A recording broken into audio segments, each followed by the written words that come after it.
Step into the shoes of one of the greatest criminal mysteries of all time. D.B. Cooper, the mysterious hijacker who jumped out of a plane with a bag full of cash and was never seen again. Join us as we investigate the evidence, explore the various theories, and delve into the psyche of a man who pulled off the perfect crime. Tonight on Newsworthy, 2 words and 2 question marks.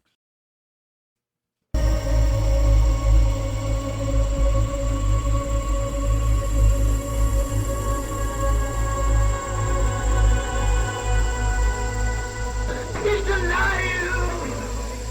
Have you checked the children? Get out!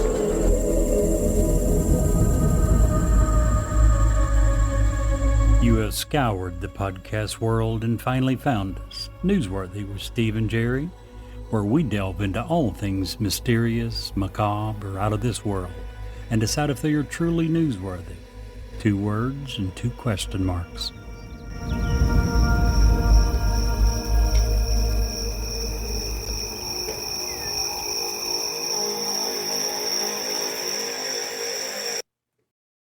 Why should you work with Ed Locke? A better question is, why wouldn't you work with him? He is proud to support an amazing lender, USA Mortgage. When you work with them, you can expect a home financing experience that is free of hassles and headaches. They have complete control over your loan due to in-house operations such as processing, underwriting, closing, and funding. USA Mortgage represents a lot of fantastic things, but they are especially thrilled to partner in several community outreach programs, including Habitat for Humanity, Home Sweet Home, Veterans Community Project, and many, many more. They love going to work every day, which means they love working for you. Ed wants to be your lender for life, so reach out to him today and get the journey started. If you would like more information, please reach out to Ed Locke at area code 502-680-0953, NMLS 448908, USA Mortgage NMLS 227262. USA Mortgage is an equal housing lender. This is not a commitment to lend. Additional terms and conditions may apply. For licensing information, go to www.nmlsconsumeraccess.org.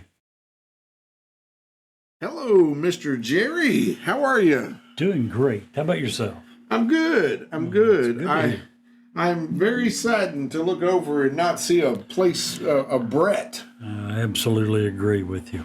Apparently today, Brett was getting his butt hair braided.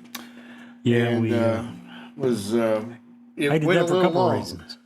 We hated it for a couple of reasons. Yeah, we hated that it had to happen. We hated that he put more priority in that than he did coming here. So I know. it Terrible. is what it is. Well, maybe next week he'll come in and won't have the same issues he did this last week. Yeah, I mean, if it was something like, a family Christmas party, now that's understandable. Yeah, if you got Yes. family I mean, come on. issues, you got something, Christmas, it's holiday season, we'd understand that. But Absolutely. a hair appointment, come on. Anywho, Man. Jerry, I don't know. I'm a busy guy. I do real estate. I work for Yes, the you are. nonprofit. We do the podcast. I'm also filming a documentary. Really? Yeah, about how to pilot a plane. Okay. Yeah, we're I filming. know you're a pilot, but I didn't know you're that far along to be making a documentary. Yeah, Go ahead. we're trying to teach people to fly planes. Right now, That's good. we're filming the pilots. Oh. Boo! I'll boo my own like- joke. That was bad. Boo! You boo yourself off stage on that one, huh? It wasn't the podcast last week, was it? When you were telling Brett about that I was afraid to fly with you, No, I That think was just we he were, and I I don't think we talking were about on the air. No. which is not true. I wasn't afraid of you. I was actually had a chance when I was sophomore, junior in college.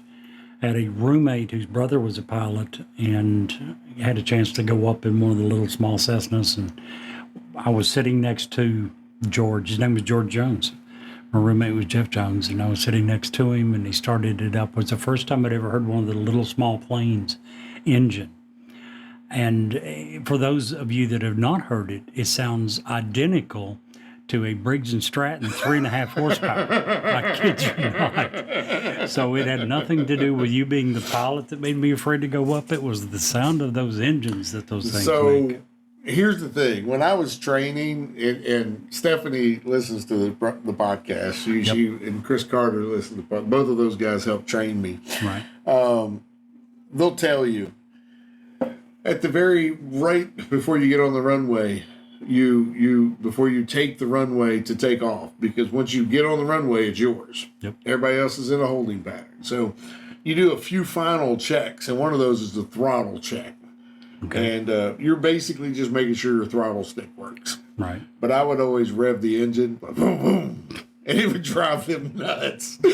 I'm like, throttle check, boom, boom. Yep, I could see that. Typical boy. Little boy with a big engine. Yep, pretty much. You know, Because there's no exhaust on those planes. Right. That's why they're so loud when they fly. Those little planes, they have a pipe, but it didn't have a muffler on it. It just, Exactly. So it sounds. I mentioned me being afraid to fly in the small planes. That actually is not the only thing that I have a fear of. Oh, I don't know if I ever told you, but for the longest time, I had a fear of planting fruit trees. really? I did. But I finally grew a pair.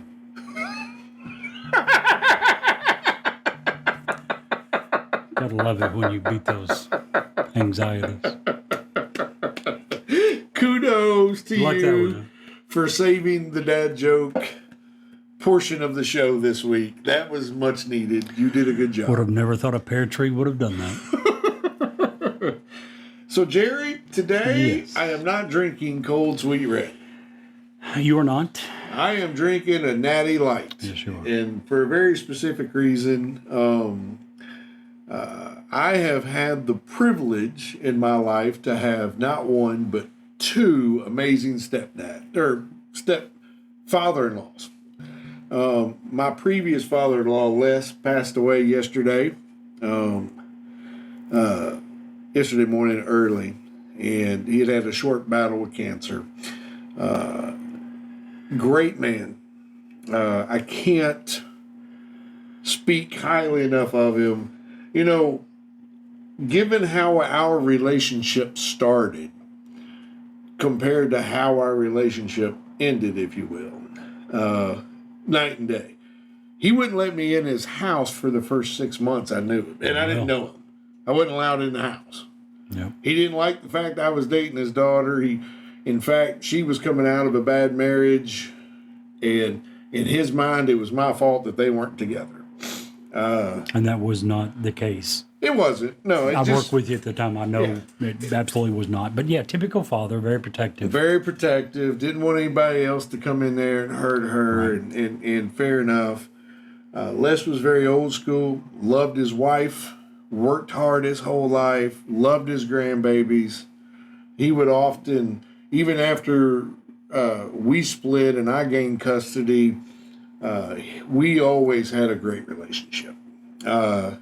He would drive from one city to the other every Friday before the boys could drive to come get them and take them home with him for the weekends. And wasn't afraid to have a hard conversation, even if it hurt your feelings. He did it not out of being an ass, but he did it out of love. Yep.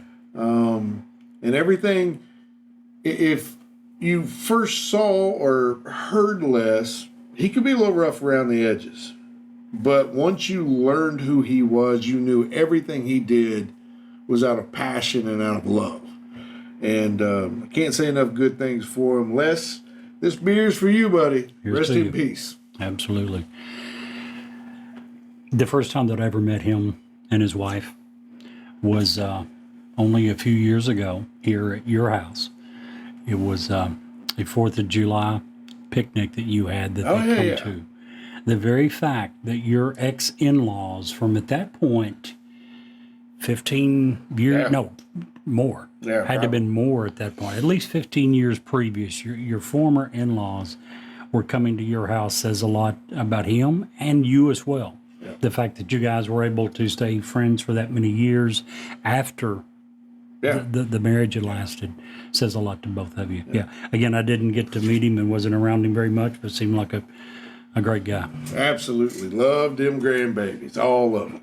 Yep. So, I'm glad he's with Jesus now, and he didn't have to suffer long, and Amen. he was a good man. So Cancer freaking sucks. Just for it what it's worth. absolutely does. Absolutely does. It's one thing to take a life, but to do it in such a horrendous, torturous way Yeah. that cancer has a way of doing so many times, cancer absolutely sucks. Yep. Hate it. In fact, I'm going to get that tattooed on me now that I have personal experience with it. Except I think I'm going to do the F cancer Yeah, there tattoo. you go. Pretty sure that's going to be on my body at some point. What I was thinking. If I did it, I would Because have to I still include have to, we got a whole nother thing yet to come with that. But anywho, let's get into today's topic. Today's topic, I'm stoked for it. I'm really happy. And I was really surprised that you weren't into it or hadn't heard as much about it as I did. I know Brett's really, I can't believe he decided to get his hair braided because he was really excited about this. His back hair at that. Yeah, just crazy. Who gets their back hair braided instead of coming on a podcast? I know, right? Anywho, so tonight's episode is all about the mysterious, the non-existent, the fake person, if you will, according to everything, D.B. Cooper. If you haven't heard of D.B. Cooper, this story has everything but murder in it, basically. That it does. And it has hijacking, it has theft, it has James Bond-esque drinking, it has everything. It's so I don't want. It's out there. It really is. It's so brazen. But it's still factual. It's so ballsy.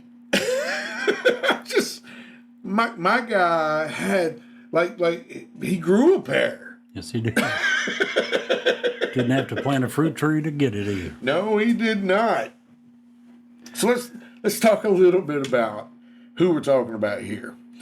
So D.B. Cooper, for all intents and purposes, as far as we know, is a made-up name. Well, first of all, it's not even DB. Yeah, it's Dan. It was Dan supposed Cooper. to be Dan Cooper. I don't And even that's know a where the made-up B came from. Well, I can tell you. Okay. Let's wait a little bit. I'll wait. Sure. It's not an appropriate time to throw that in, but I'll tell you when we get So there. you could read and watch 100 different things and get 100 different facts about D.B. Cooper. There's no way we can do it all here today. I'm going to condense it down and get through the good parts as best we can. But let's just say that for over 50 years now, this is the only unsolved hijacking on the FBI's books, and for good In the reason. United States. In the United States. Only one that's happened and has not been solved. So, D.B. Cooper, and we're pulling from Wikipedia here just a little bit. D.B. Cooper is a media epithet for an unidentified man who hijacked Northwest Orient Airlines Flight 305, which was a Boeing 727 aircraft, on November 24th, Thanksgiving night, 1971, during a flight from Portland, Oregon to Seattle, Washington. 30-minute flight. Easy peasy. The hijacker basically got on the plane. He bought a ticket, a one-way ticket, under the name Dan Cooper. Got on the flight, had a briefcase, was wearing sunglasses, nice suit, tie. Just looked like your typical business. Typical businessman, mid-40s, about 140, 150, narrow, thin features. Looks like your typical businessman. You Very would much never give this guy Second look. You never give him a second look. Basically, he gets on the plane. He sits there. He orders a drink, a bourbon, and Coke, and hands the stewardess a letter. The stewardess, who's quite accustomed to getting numbers and From notes guys. from dudes, because Being hit on. throws it in her apron and proceeds to go on, and he calls her back over and says, ma'am, you really want to look at that note? I have a bomb. And all hell breaks loose from there. Sort of. Now, the crew handled this professionally to the point that no one else on the entire flight, other than the two stewardesses or flight attendants, which one is the way that's flight attendants today, I guess, Probably. and the flight crew even knew. None of the passengers even knew. Not a single one. Even when they disembarked, still didn't know. Right. So basically, he hands them a small note, and they immediately let the pilots know. The pilots let Seattle know. Seattle says, get that plane into the ocean. So they divert course. They go over the ocean in case he blows the plane. The plane can't come down and hurt anybody on the ground. The pilots, and here's what he ransomed. Here's what he said. He says, I want $200,000 in small bills. I want 4 parachutes, and I want a refueling truck on the tarmac when we land in Seattle. And to the FBI's credit, they made that happen. They gathered the $200,000 up from all local banks. How much do you think that would be worth in today's money? I'm glad you asked. That was, what, 1971 you said? 1971. Today's money 52 is years ago. $1.4 million. Okay. A lot of money. Yes, it was. So they scurry about. Now, here's the thing that blows me away. And I'm sure the banks have a way of tracking this to make it easier than I'm putting it together in my mind.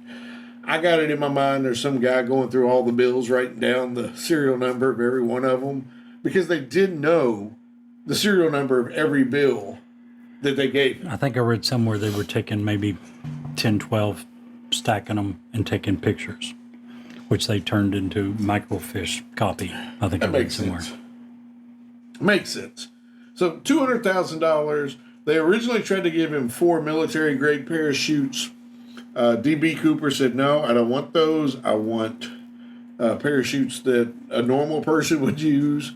They gave him 4, 2 backpack type parachutes, 2 front pack parachutes. Back more on that in just a minute. Sure.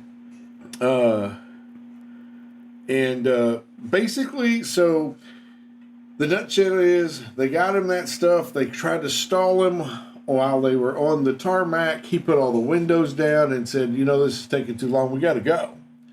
So off they went.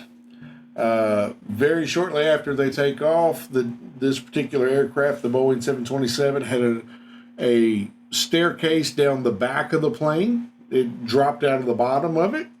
He dropped the bottom. He asked the stewardess how to operate it, which he had an instruction card, which was kind of an interesting fact. Dropped it down, put the parachutes on, jumped out. No passengers were hurt. He was nothing but cordial to the people, and D.B. Cooper has not been seen since. That's it in a nutshell.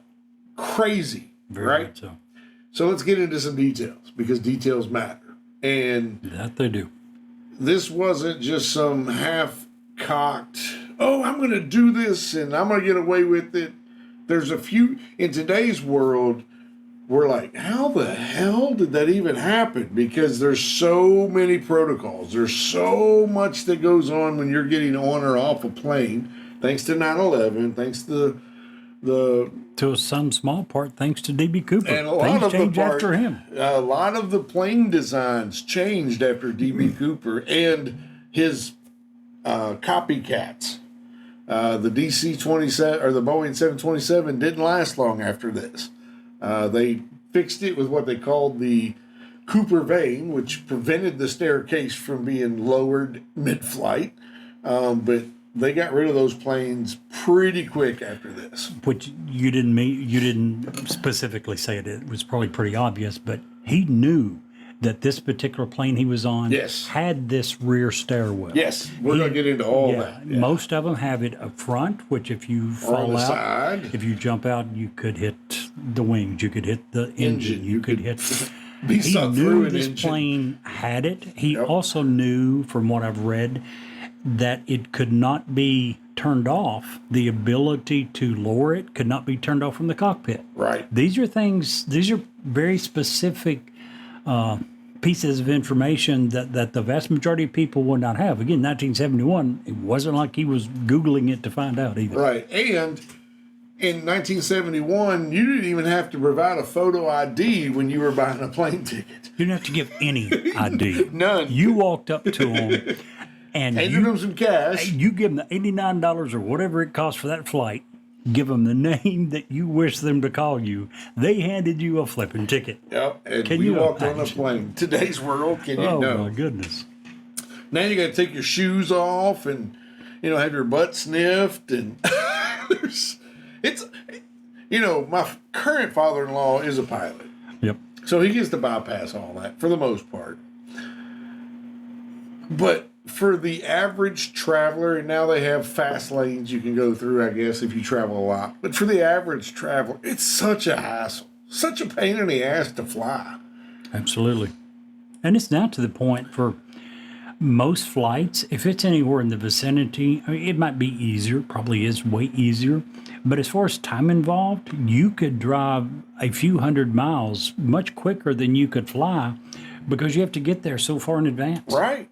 Two or Right. three If it's a hours. small flight, most people, I don't fly. I'm just not going to. If it, and we live in central Kentucky. If I'm going to Florida, I'm probably driving. Yeah. I mean, Instead of spending, both ends, probably what, 3-4 hours in an airport? and then $2,000-3,000 on top of it. I'm just not. Sorry, Mike. The other thing, I'm sure you'll get to it, but the other thing that absolutely blew me away, other than the fact that you could walk up with your $89 cash and a name that you wanted to be called and get a ticket. The other thing is that in 1971, not only could anyone and everyone smoke on an Oh, airplane, absolutely. there was an ashtray built into the armrest of every seat. Yeah. On an enclosed airplane, you are more than welcome to light up. Yeah. Absolutely. It just blows my mind. Well, I had a 1969 Buick Riviera, Okay. and it just to show you the mentality of the 60s and 70s and how prevalent smoking was. In the back seat, it had in the middle, so you had the back seat, and if you have Google the back seat of a 69 Riviera. It has a what looks to be a speaker place, a place for a speaker. That's not where a speaker goes. That is a duct system to draw cigarette smoke out of the cabin and put it into the trunk of the car. Oh my goodness. That was luxury, son. I'm here to tell you. Anyway, So even then, they knew it was killing people. We needed to get it out, but they were still putting friggin' ashtrays everywhere. yeah, and every car back then had the cigarette lighter that would, you terrorized your siblings with. Yep. But so back to DB Cooper here. So what is a 727? A Boeing 727 had a crew of 6, had a captain, first officer, flight engineer, and 2 to 3 flight attendants. In this particular case, the captain Scott, first officer Radizak, flight engineer Anderson, and the flight attendants was Alice Hancock, Tina Mucklow, and Florence Schaffner. Now, Tina Mucklow, there, There you I'll go. get it out in a second, was the one that had the most interaction with DB Cooper during this whole time. In fact, she said that he was very polite, Very calm. never got coarse, never got agitated. The only time his voice ever even wavered was when he was saying, "Okay, it's time to go. This is taking too long. We got to get off the ground." Later described him as a gentleman. Gentleman offered her a tip for the drinks he bought. That key, there's some tricks here because Jerry, here in just a little while, you're going to cover some of the known suspects. Right. And we each have our idea who we think it is. We do. And to me, I'm going to throw up the keys as we go through. The fact that he was offering a tip is a key to me, okay? Anyway, because what are we doing here? We're stealing $1.4 million, right? Correct. So tipping would not be something that I think would be on the Anywho, where was we? So anyway, so here's the thing: we get all the passengers. He lets all the passengers leave. All of them. After he got his After demands. he got what he wanted, they all could leave. Yep. He asked for, this is what he asked for: 4 parachutes, non-military, $200,000. He asked for the plane to be refueled, and he asked for food for the crew. Another key point that, this guy's not a dude who's out there to hurt people, if you will. You don't feed people you're about to blow up, in my opinion. So they get that, they take off. It's not even 10 minutes later. Before they take off, he hands another note and gives it to the stewardess to give to the captain. The note simply said, "All right, boys, here's what we're going to do. We're going to fly this plane at the slowest speed that it can take and remain airborne with the flaps down." He said, "By my reckoning, that should be about 100 knots or 110 knots or 110 miles an hour. Flaps full down. And I thought I read he even told him what angle. 10,000. He wanted it to plane at 10,000. The flaps at 15 degrees. 15 degrees. Yes. Yep. Well, you can go 15. Some planes can go 30 now. I don't know if that plane could or not, but you're right. He said 15 degrees. Which shows what? It Quite a shows bit he of- knows what the hell he's He doing. had researched. He Yes. knew that plane. He knew a lot about it. He knew that plane could do what we call slow flight for a great long while. Distance, right? Now, the flight engineer, or the first officer, sent back over the PM, and he said, we can do that, but there's no way we can get to Mexico, which he was wanting the plane directed to Mexico City. Where he told him he was headed. That's where he said he was going. They radioed back, said, with this setup, this configuration of the plane, we don't have enough fuel to get to Mexico City. They decided Reno was the fueling stop. They Reno, Nevada. suggested Reno, and he Okay, agreed. sure. He didn't care. And he Changed didn't the care flight because he then turned to Tina Mucklow and said, "Hey, how do you get these stairs to go down?"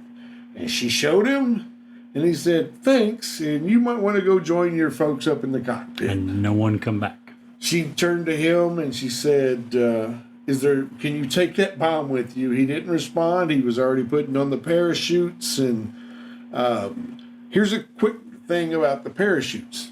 He asked for 2 front parachutes. Here's one of the things that makes most people think that he was not an overly experienced parachute person or parajumper. One of the parachutes, the front one, was a dummy. It had And been sewn shut. it had just been sewn shut. It was used to teach people how to pull and what to do when they're pulling the cord. So I never heard. Did the police knowingly, intentionally do that? I never heard if that was known or intentional. In none of the reports that I researched did it say that was intentional, because the police went to a local parachute person and picked them up from him. So Plus, when he asked for 4, it's obvious that at least the ability for him to jump out with some hostages exist. right, So you wouldn't think you would want to give the possibility of a fake non-working parachute right. You wouldn't think. to a hostage. Can you imagine? But Oh I my agree gosh. with you. I researched. I couldn't find where the police knew ahead of time that one of these parachutes was non-functioning. I think that maybe, here's my thought. I think that they were in such a panic to get this done. It's a 30-minute been. flight, and they want it done now. That maybe he just grabbed the wrong one and then realized after the fact. And again, they went to a private. This wasn't a military base. They Right. went to a private place where they parachuted. Right. And I'm sure said, "Hey, we need some parachutes." need He four. handed them to him, and I guess they just took what he gave. Yeah, I just can't imagine that. So anyway, he grabbed the money, and you even found where they felt the plane lurch a bit when he jumped off the back of the plane. Absolutely. Now, in this process, there were 2 military jets that had caught up with the plane. One was above and one was underneath the jet. so that he couldn't see them out the windows. But they never saw him jump. It was a very dark night. Very dark, stormy, lightning, rain, 10,000 foot jump into the middle of the forest. Now, all of that to say, here's where the mystery starts. All of that is 100% factual. All of that happened. The conjecture starts with, did he live? Did he make it? Did he die in the fall? Did he pull the chute? Is he buried somewhere? Did a bear eat him? Where's the money? Not $1 in 50, how many ever years Was spent. has ever been spent that we are aware of. Not one. Not one. However, on the flip side, so that makes you think, well, maybe he didn't make it. However, they didn't find a parachute Or a body. or a body Or money. or money. A little bit of money was found a few years later. We'll get to that. We'll get to that. Yeah, nothing But at the time. Nothing. Nothing. And when I tell you that there was a massive manhunt launched the very next day, as soon as the weather cleared, would be an understatement. They sent over let me scroll down here to my notes here. So the day after, immediately after, they put planes and helicopters in looking. Of course, the weather again, we're in the middle of the night. The weather is terrible. Not going to see a whole lot. But they had helicopters up. They had already started the search. So due to the number of variables and parameters, precisely defining the area to search was kind of difficult. The jet's airspeed was estimated that it was varied. Again, they had to maintain a certain airspeed in the storm to keep it airborne. So that had to change depending on how it was. Environmental conditions along the flight path was terrible. And only Cooper truly knew how long he was in free fall before he pulled the chute. That also means the difference between this 5 miles or this 25 miles over here or where exactly he landed. Neither of the Air Force F-106 pilots saw him jumping, nor did they see their radars detect a deployed parachute, nor did they see a black individual in a black suit jump into the night. Obviously, moonlight would be difficult to see, but they didn't see any. Of course, limited visibility we've covered. It was cloudy. They also didn't see like flashlights or something on the ground. Yep. Nothing.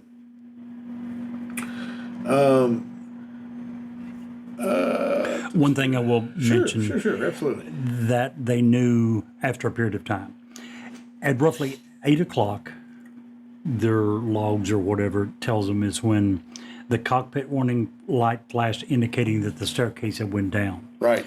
At 8:13 p.m., the aircraft's tail section suddenly pitched upward, forcing the pilots to trim and return the aircraft to level flight.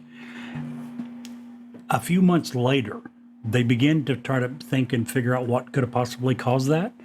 They were able to verify that it was him jumping. They verified it by putting a 200-pound dummy on the steps and then throwing it off.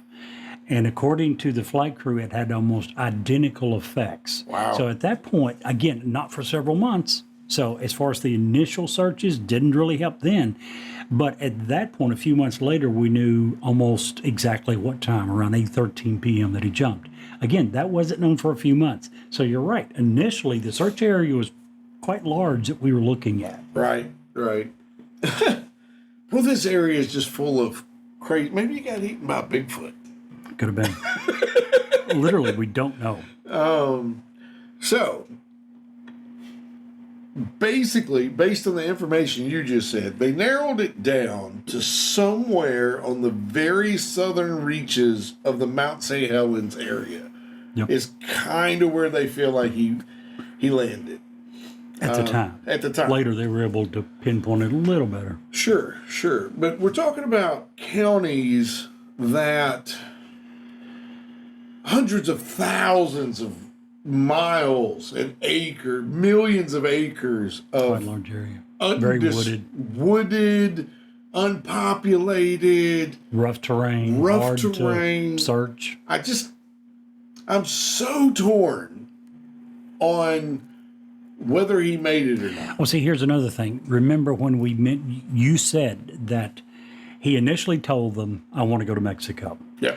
He obviously had absolutely no intention of going there. None, not any. And when they told him, they were in the air when he told them, I want the flaps at 15 degrees. I want an altitude no greater than 10,000 feet. I want a flight speed no greater than 110 knots or whatever it was. They recalculated and said, we got a problem. Yeah. According to these criteria you want us to follow, we no longer have the fuel to get to Mexico. So how about we're going to have to refuel somewhere? They suggested Reno. He immediately said, no problem. Yeah. Which means a few things. He had no specific area that he planned to jump out of. No. He had no one waiting on the ground because he is up in the air and suddenly agrees to a change in flight plan, which they did. They changed and turned and headed towards Reno. And he then jumps out. Yeah. So, and So he didn't know exactly where he was at. He couldn't have. And that shows that he didn't have an accomplice down there waiting on him. Absolutely. You know, I mean, he would have had to encompass thousands of miles. Sure. And we just didn't have the kind of, unless you were military, you didn't have that kind of radio walkie-talkie capabilities back then. Even then, with the change in flight path, I don't know the military had the capability of Probably doing not. that. I mean, I don't know. I'm 71. not military. I would say no. But it looks like the answer is no. He did. This is a one-man operation. Yeah. So shortly after the spring thaw in early 1972, and this happened in November 71, in 1972, a team of FBI agents aided by 200 soldiers, from Fort Lewis, along with the United States Air Force personnel, National Guardsmen, civilian volunteers, conducted a thorough search of Clark and Cowlitz counties for 18 days. In March, and then another 18 days in April, Electronics Explorations Company, a marine salvage firm, used a submarine to search a 200-foot lake, or the 200-foot depths of Lake Merwin. Two local women had stumbled upon a skeleton in an abandoned structure in Clark County, but it was later identified as remains of Barbara Deary, a teenage girl who had been abducted and murdered, unfortunately, several weeks before. Ultimately, the extensive search recovery operation uncovered no significant material or evidence related to the hijacking. Based on early computer projections produced for the FBI, Cooper's drop zone was first estimated between Ariel Dam to the north and the town of Battleground, Washington to the south. In March of 1972, after another joint investigation with Northwest Orient Airlines and the Air Force, the FBI, Cooper probably jumped over the town of LaCenter, Washington. That's their best guess. One of the other things that is noticeable or noteworthy in this is when they were coming back into land to get refilled, Cooper looked out the window and said, "That looks like Tacoma." And he was right. And he knew how many miles away that was from a certain Seattle. Air Force base, Yeah. McCullough Air Force Base. So, just another noteworthy thing, because when you're in an airplane, even at 5,000 feet, a town looks different. Unless you have a lot of experience flying over that area. Or you see a specific landmark, or if you were to fly over Lexington, Kentucky, if you didn't know that we have a big blue skyscraper and where Commonwealth Field is, it looks like any other mid-sized city. Sure. I mean, You know, if you fly over Nashville, you look for the Batman Tower. You know what I'm saying? It's just, you look for landmarks. But if you're just a normal person, and had no experience, it's almost impossible to be able to discern one city Sure. from another. It's not normal for Yeah. the average businessman who, flies quite often. They don't. Maybe. In fact, was it 2019? There was a guy in Cleveland that had a big flat roof on his business, and he painted "Welcome to Detroit" on it, just to mess with the planes, as the passengers as they land, And that come would in for work. land. You would. I always thought that was hilarious. One of them things that makes you say, what the hell? Right. So anyway, so they think that they probably, like I said, La Center, Washington. The report indicated in 2019, the FBI released another report indicating that about 3 hours after Cooper jumped, a burglary was reported at a small grocery store near Hessen, Washington. Which is about 10 miles east of La Center. Right. Very, And- very close. very close, and it's an unincorporated community, and it's well within the calculated drop zone. The burglar was noted by the FBI to only have taken survival items such as beef jerky and gloves. Ding, ding, ding, ding, ding. See, not only am I building a case for you guys, Jerry doesn't think he survived the fall. Just, I do. we'll I get to think he that in a few minutes. Yeah. There's a lot of evidence that says he probably didn't. There's a lot of evidence that says he did. did. Yeah. You mentioned, you may come back to it in a minute, you mentioned the hundreds of soldiers. We had a frick ton of airplanes that flew over, crisscross this entire original area. On a It grid was huge. formation. Yeah. Trying to find, because they initially thought this guy didn't make it. He died. There's a parachute hung in a tree somewhere with him hung in it. There was no evidence found. We sent tons of planes up and flew them in crisscross patterns over a grid, trying to figure out where is the parachute. If this guy didn't make it, there should be a parachute somewhere, right? There should be something somewhere. It's 52 years later. We've yet to find the parachute. What we did find in the mid-90s was a hunter found an instruction panel on how to lower some stairs. And we don't know where it come from. No idea, but it matches. Who else would have a placard with information on how to lower the rear stairwell on 727? On a plane that That is hasn't been long used in since 20 years. So let's talk about some of the later developments. So, first of all, in 2016, the FBI announced that this case was going to be suspended, citing the need to focus investigative resources and manpower, obviously, on more important issues than a 40-year-old 45. It had been 45 45-year-old, years at that point. case. But let's talk about some of the things that have happened.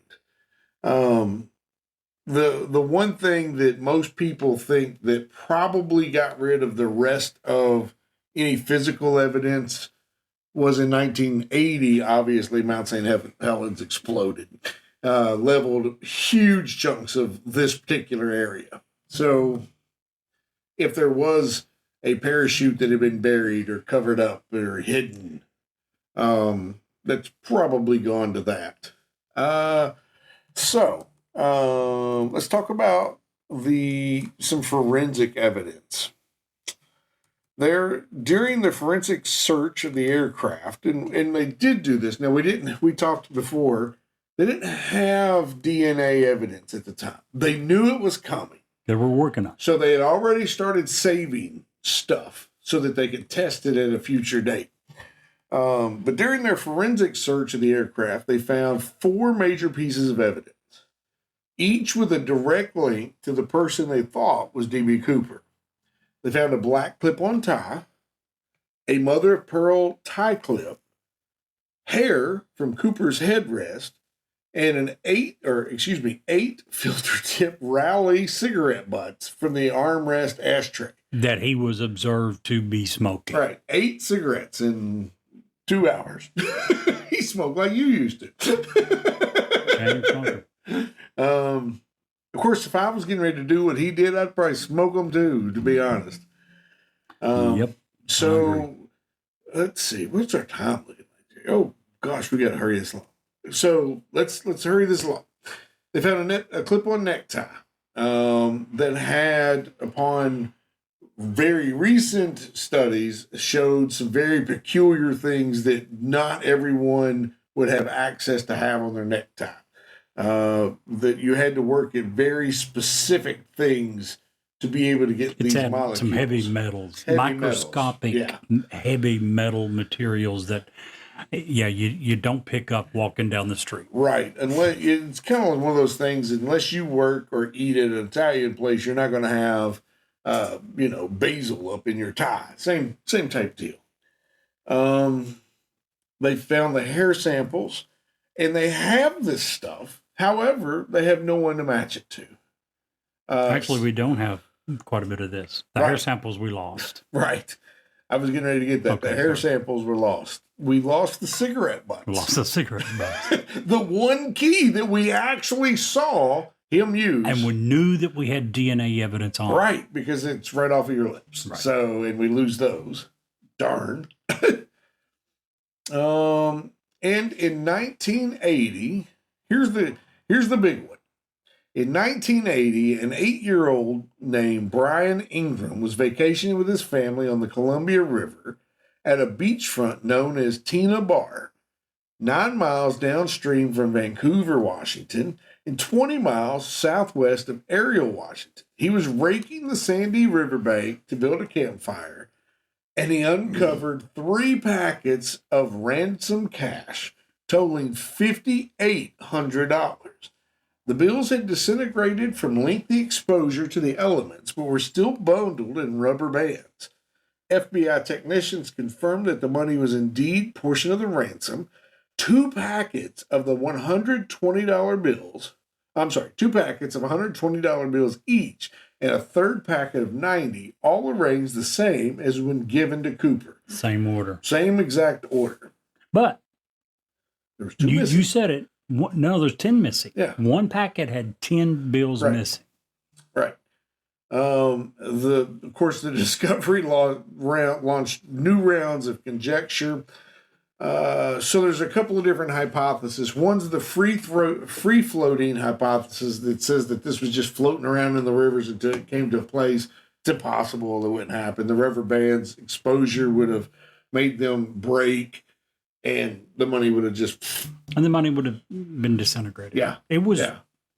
It had disintegrated quite a bit, but was still there on a lot of them to be able to get the serial numbers. Yeah. That wouldn't have happened if it was free floating for 8+ years. Right. So most people think, or not most people, it is believed that it was at least buried either by D.B. Cooper or by time for a bit of time. It was protected from the elements. Some way, somehow. And it was done so in a very particular time because some of the allergens that were in the bills only happen at a very specific time of the year in that particular area.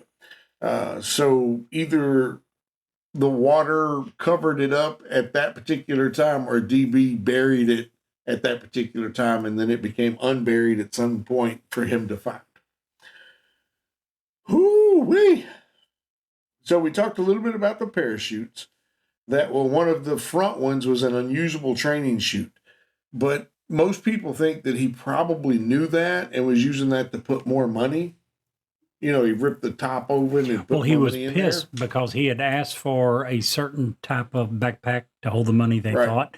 That didn't get delivered, so he had to take one of the bags that a parachute was delivered in, took one parachute and cut some cords and made his own bag. Yeah, which is kind of cool. The sketches, every single sketch by every person who physically saw him are almost dead on.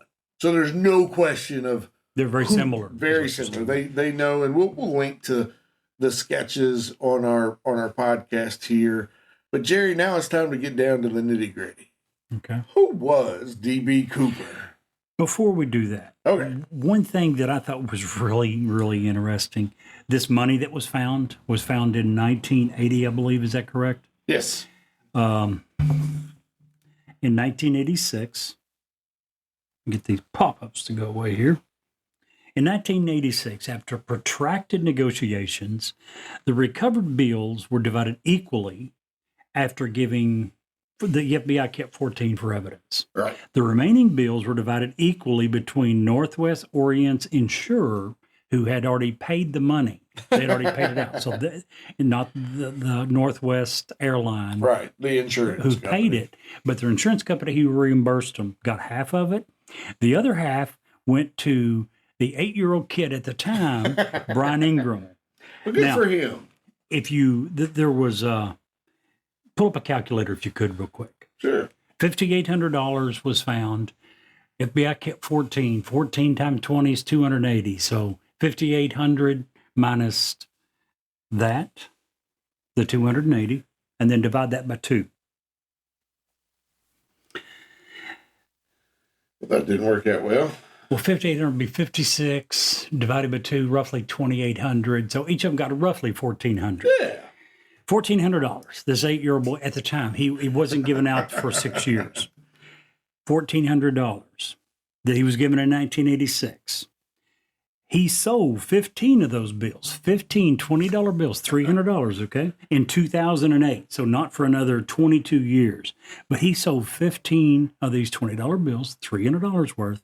He sold them at auction in 2008 for $37,000. Yeah, I saw that. At least the little boy who was raking the beach so his family could safely build a campfire and found the money. At least he was able to get some money Right. from it.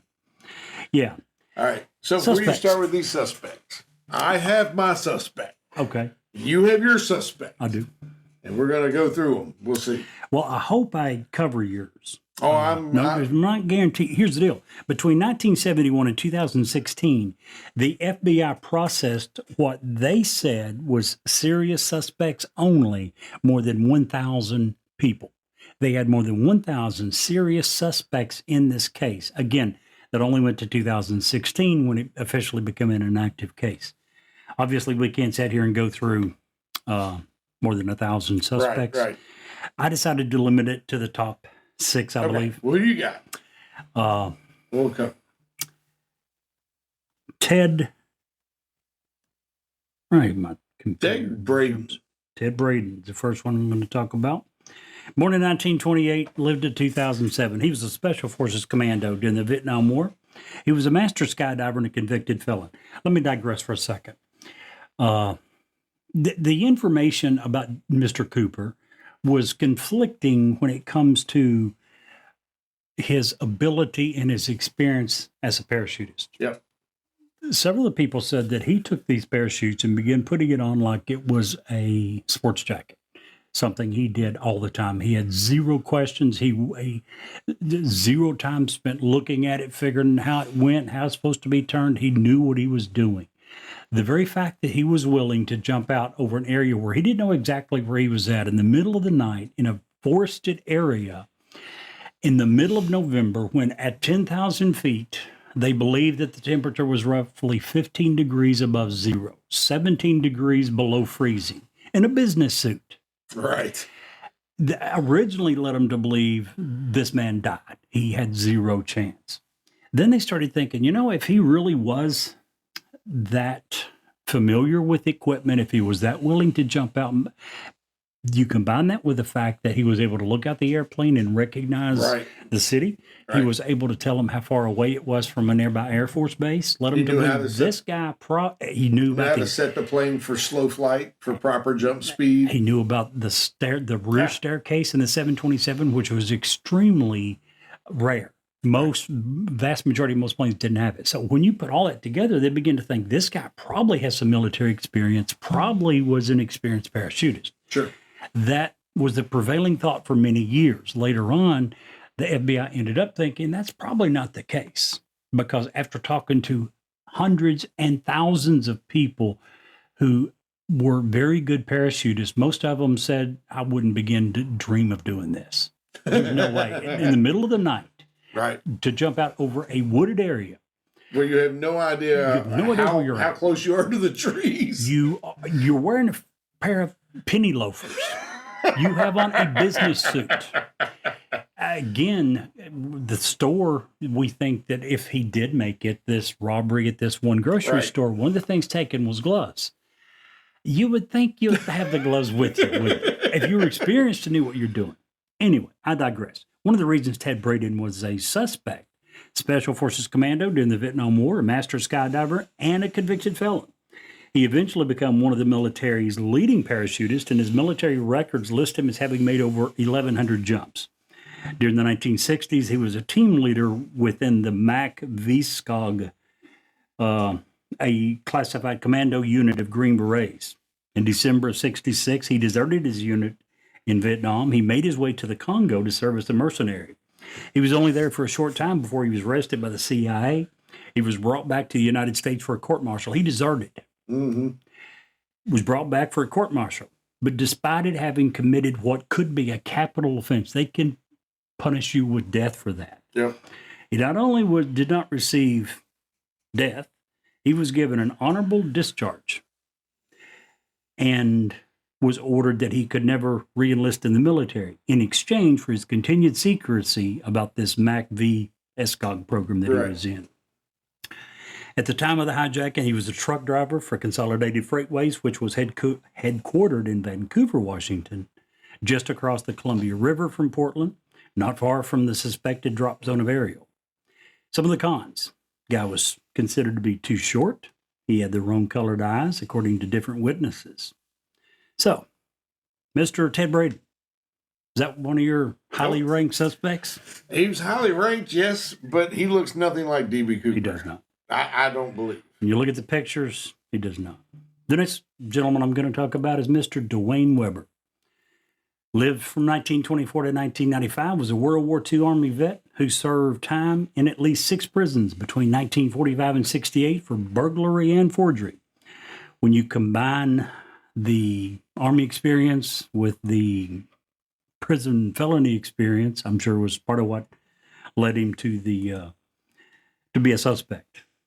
But the biggest reason was after he died, his widow Jo claimed that he told her that he was Cooper on it as a deathbed confession. She also says that they went to the area in 1979, roughly 8 years. And also, if you remember, 1979 would be the summer before the money was found. Right. She claims that she witnessed him throwing a trash bag in the river just upstream from where the 3 packets of money were found. Now, his fingerprints didn't match any found on the plane. Let me digress for a second. Since we lost the cigarette butts, since he was very meticulous and he left nothing behind other than the tie and the tie tack, we do not have any confirmed fingerprints of his. They do have a ton of fingerprints on the plane, and the FBI never confirmed, but most people believe that the FBI thought was that somewhere on the plane, amongst all these fingerprints they did have, and it was in the several hundreds of number of different fingerprints that they had, that they believed that at least one of those was his. They were not able to, with any one item, say this is his fingerprints. So the FBI would never confirm whether or not they had his fingerprints. They did, although on a few occasions, and this is one, say that his fingerprints didn't match any that they had on record. Right. Again, we're not for sure that we actually have Mr. Cooper's fingerprints. Right. Furthermore, you talked about the tie. You talked about the fact that DNA was not in existence in 1971. It was a technology that we were researching and working on. Somewhere in late 1990s, early 2000s, it became a reality. The tie was tested and 3 pieces of DNA evidence were found on the tie. That has been assumed to be his DNA, although there's nothing that confirms that this evidence on the tie was his DNA. Maybe he pissed some guy off and someone actually pissed on him. We have no idea if this is his DNA or not, but the FBI thought that it was. With Mr. Dwayne Weber, we know that his DNA does not match the samples that were recovered from the tie. Mr. Dwayne Weber. He's out. Okay, he's out. He's not the suspect from either one. Next suspect, Mr. Sheridan Peterson. From 1926 to 2021. He just died a couple of years ago. He was 95 years old. Now this is not my guy, Okay. but There's some evidence that points there. there's some evidence that points there, and he kind of looks like him. He's Little bit. He's a little fatter, I think, for that particular time. A little bit. He's very close, but I don't think he's my guy either. He served in the Marine Corps during World War II, was later employed as a technical editor at Boeing, based in Seattle. They took an interest in him as a suspect soon after the skydiving because of his experience as a smoke jumper, his love of taking physical risk, as well as what you mentioned, his very similar appearance and age to the Cooper description. Some of the cons were he was not known to be a smoker. Now, if I was getting ready to jump out of an airplane and could possibly die, I feel pretty sure that I could pretty easily take up smoking, even if it was something I'd never done. But again, a con that he was not known to be a smoker. His hairline was considered to be far too receding to match the descriptions that they had, and also the wrong eye color. Were you going to get into the letters and the codes and some of that No, pointed to him? I wasn't, because we were just running out of time. We are. Yeah. Sheridan Peterson, Not my guy. not my guy either. Thumbs He, in down fact, from him. insisted he was in Nepal during this whole thing. He did. Just so you know. And that story never changed, ever. Next suspect, Kenneth Christensen, a Northwest Airlines flight attendant who had parachuting knowledge. He matches some eyewitness descriptions. In 2003, Lyle Christensen, watching a documentary about the hijacking, believed his late brother Kenneth was Cooper. He notified the film director of his suspicions, apparently hoping that a movie would be made about the case, which just, Womp, womp, Yeah. womp. you're trying to get some money out of your dead brother. Shame on you. Shame on you. He was never considered to be that close of a suspect. His picture favored a little bit. He was not known to have been in the area at the exact time. Ton of information pointing away from it, even though his own brother was saying, I believe this guy did it. Mr. Christensen, your Nope. guy? Thumbs Not up, my thumbs guy. down. Okay, I agree. Thumbs down. Next suspect, Mr. Robert Wesley Rackstraw, from 1943 to 2019, was a retired pilot and ex-convict who served on an Army helicopter crew with other units during the Vietnam War. He came to the attention of the task force in February 78, so again, not for a few years, after he was arrested in Iran and deported to the U.S. to face explosives possession, as well as check-kiting charges. Several months later, while released on bail, he attempted to fake his own death by radioing a false Mayday call, and he told controllers that he was bailing out of a rented plane over Monterey Bay, which they later found the plane. It'd been painted. Been painted. He just faked his own death. Very little matching evidence with this one. Tina Mucklow, the flight attendant that Mr. Cooper spent the majority of the time with, said that she did not find any similarities between the photo of Rackstraw from the 70s and her recollection of his appearance. Mr. Rackstraw, Nope. your guy? Not my guy. You're running out, Jerry. You know what? I do not have your guy. You're going to have to go into the. I had to draw a line somewhere. I knew that I was probably going to exceed my length of time. That's The all next guy that you've already said is not yours is my guy. So Yeah. I know that I do not have yours. Well, I have the information on my guy, so Okay, I can, I'll let you cover that. All right. My guy, Mr. Richard McCoy Jr., from 1942 to 1974. He was an Army veteran who served 2 tours of duty in Vietnam, first as a demolition expert, later with the Green Berets as a helicopter pilot. After his military service, he became a warrant officer in the Utah National Guard and an avid recreational skydiver. On April the 7th of 72, he staged the best known of the so-called copycat hijackings. We mentioned this a couple of times. Within, I think, a year or two of D.B. Cooper's hijacking, there was 5 or 6 copycat hijackings. People looked and said, hey, this guy was able to pull this stunt and walk away with today's worth, today's money, 1.4 million. Maybe we should give this a try. Yeah. And it was tried several times.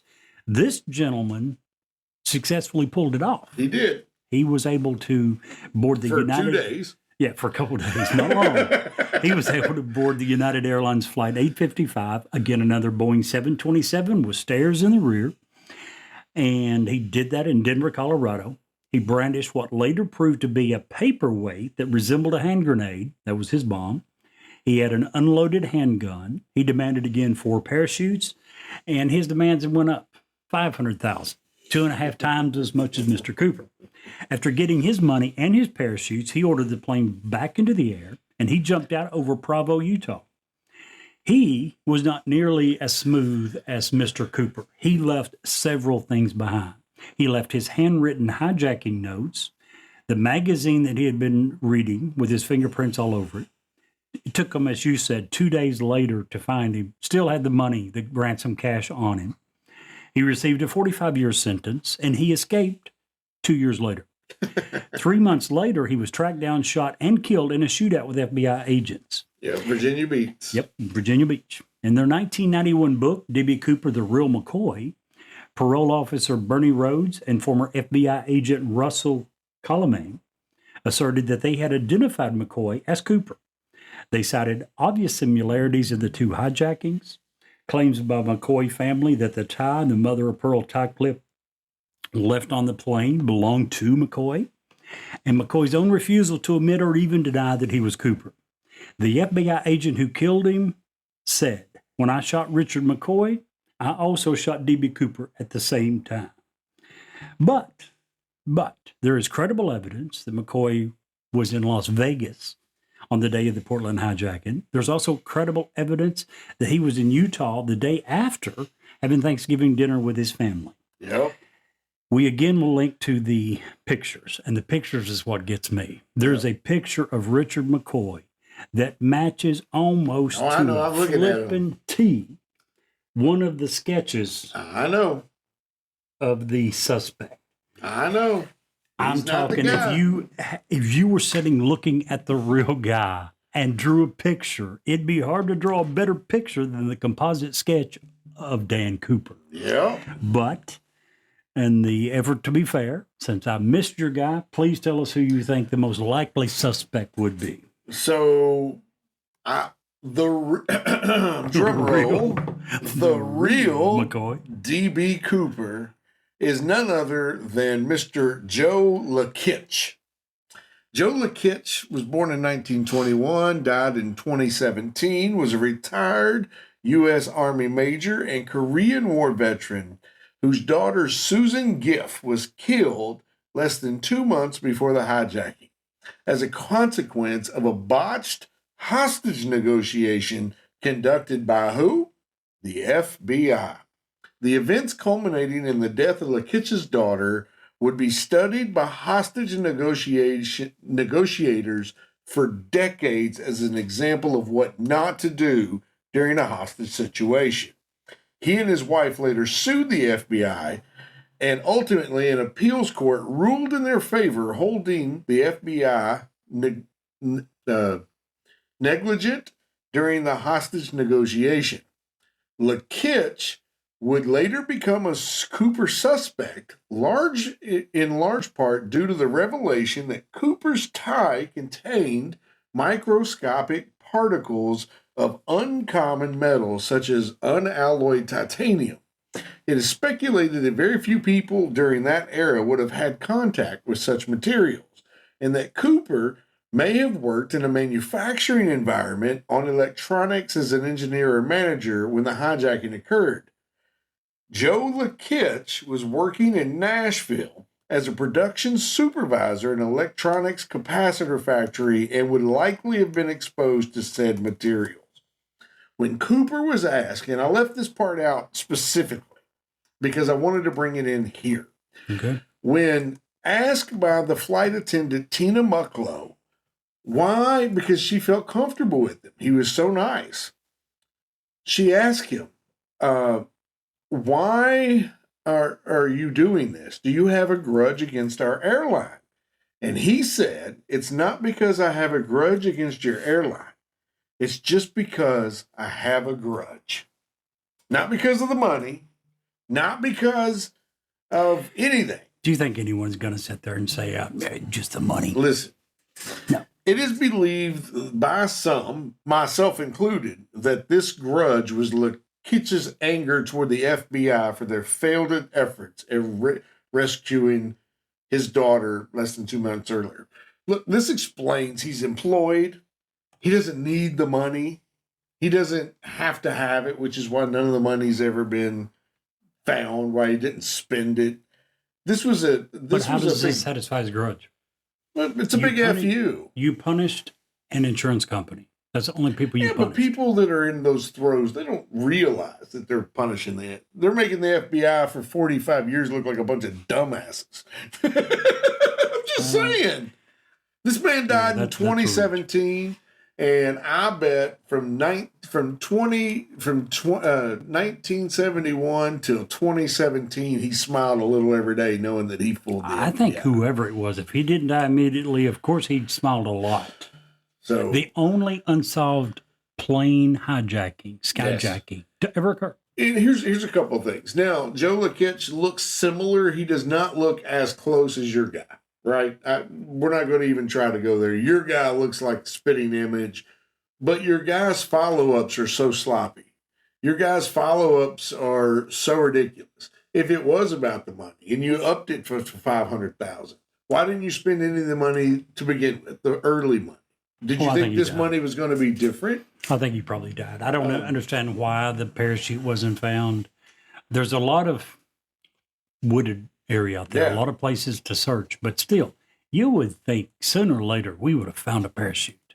Something. I mean, we found a placard for instructions, On but how no, to lower the no big, stairwell. huge parachute. Parachutes are not small. Very large. It's not something that's easily hidden. You have to make it go away. But I do think that he survived. I think that the burglary was Joe Lakitch making to be able to survive. I do think that D.B. Cooper lived and he buried the money, and that's why the money was still bundled. And I think that he got away with it. I don't think he passed away that night. At this point, we will probably never know. No, we will never know. There are people out there who claim on video and TikTok, oh, I know for sure who the person was. No. He told me. You don't know. That's I'm someone like the one guy that, with his deceased brother, Yeah. you're trying to figure out how to make a buck. Yeah. You talked about a lot of people trying to figure it out. If you do decide this is interesting enough to pursue it further, a couple of suggestions. There's something called the Cooper Vortex, if you really like podcast. That podcast is dedicated to this case. The Cooper Vortex, two guys, Darren Schaefer and Russell Colbert. So far, they have done 72 episodes on, my battery's running low. I hope it survives the next few minutes. They have done 72 episodes on this case. Fair to say they know a little bit more than you and I do. We will put up a list of their podcast. There's also a couple of groups. One is the D.B. Cooper Mystery Group on Facebook, 4,400 amateur sleuths who, as their hobby, investigate this case. Wow. 4,400 people who are actively, not because they're being paid, not because it's their job, as a hobby, they are still investigating this case, trying to figure out who's doing it. Wow. CitizenSleuth.com. I don't know if you come across them. There's a ton of evidence and information on their website. You can also, the FBI has a website for the D.B. Cooper hijacking. Ton of information out there. Crazy. We have only scratched the surface. So I'm probably going to jump the gun a bit here, Jerry, but do you think this needs more or less news coverage? I think the man is dead. At this point, he would be in his mid to late 80s, if the guesses of his age at the time are correct. So he's probably dead, even if he didn't die at the time. The money is probably long since gone, no matter if he buried it or whatever, unless it was, an extremely, And it's always tainted. It's always going to be tainted. Yeah, banks and everywhere still looking for those numbers to show up. I think we'll probably never know. So I think it certainly could use more coverage. I don't think it's going to yield any results. I don't either. I think I'm going to, let's move on with different stuff. It's a great story to talk about. It's wonderful. It's not, I couldn't do a whole podcast for 72 episodes on this one particular issue, but kudos to the guys that do and are trying to get to the bottom of it. But for me, it's a thumbs down. I love this story. I love everything about it.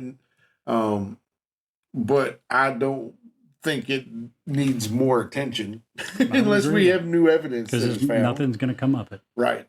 So that's my thought. Hey guys, real quick, Christmas time's coming. So a little fun thing that I'd like to do, and I'm throwing this on Jerry. Jerry's like, what? I've got 3 gift cards that I want to give away. 3. And the way I want to do that is I want to send you a gift card, some business cards for Newsworthy, and a greeting card with mine and Jerry and Brett's personalized greeting for you. And we'll do that to the first 3 people who send us an email at Newsworthy with Steve and Jerry at gmail.com. Send us your name and address. You ask whatever, whatever you're comfortable with so we can get the card to you. The first 3 that send us, if you live in a different country, that's fine. The gift cards go worldwide. Absolutely. And we would love to be able to send you a personalized greeting for the Christmas season for us. The first 3 people who've listened to our podcast and would think that would be a cool thing to get for Christmas, let us know so we can get that in the mail to you. Otherwise, DB Cooper, a thumbs down. Did you thumbs up or down it? I would thumbs down. Thumbs down. 2 thumbs down. And we're going to say Brett would be a thumbs up, but he's not here. He's getting his back hair braided still. Man, that episode is really interesting. And if you'll stick around for us for just a few commercials, we have another great story to tell you. Hi, this is Ed Locke with USA Mortgage. When it comes to buying a home, the process can be overwhelming and confusing. With so many options, it can be hard to know where to start.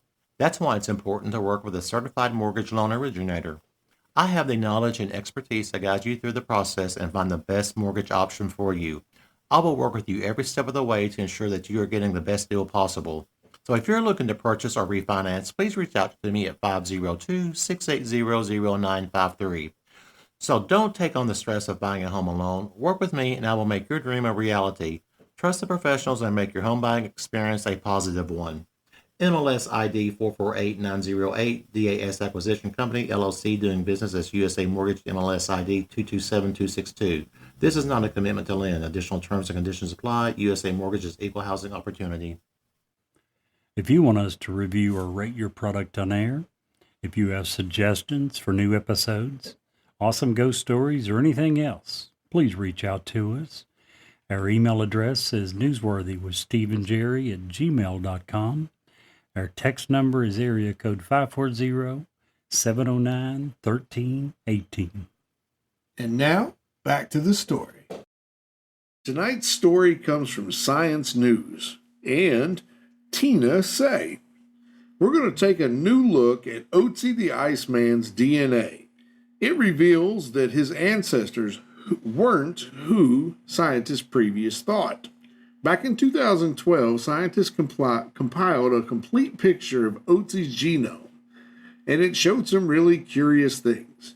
It showed that Otzi is about 5,300 years old. The problem is, other people with steppe ancestry didn't appear on the genetic record in Central Europe until about 4,900 years ago. Otzi is far too old to have that type of ancestry. He has always been an outlier. But the Iceman still has oddities. 90% of Otzi's genetic heritage comes from Neolithic farmers, an unusually high amount compared to that of other Copper Age remains. The Iceman's new genome reveals that he had male pattern baldness, and much darker skin than artist representation suggests. Genes conferring light skin tones didn't become prevalent until 3 to 4,000 years ago, when farmers started eating plant-based diets and didn't get as much vitamin D from fish and meat as hunter-gatherers did. As Otzi and other ancient peoples' DNA illustrates, the skin color genetics took thousands of years to become commonplace in Europe. That means that people that lived in Europe between 40,000 years ago and 8,000 years ago were as dark as the people in Africa, which makes a lot of sense because Africa is where all humans came from. It's what Krauss said. We have always imagined that Europeans became light-skinned much faster, but now it seems, thanks to Otzi, that this actually happened quite late in human history. And Jerry, if you can't see the light, Be the light.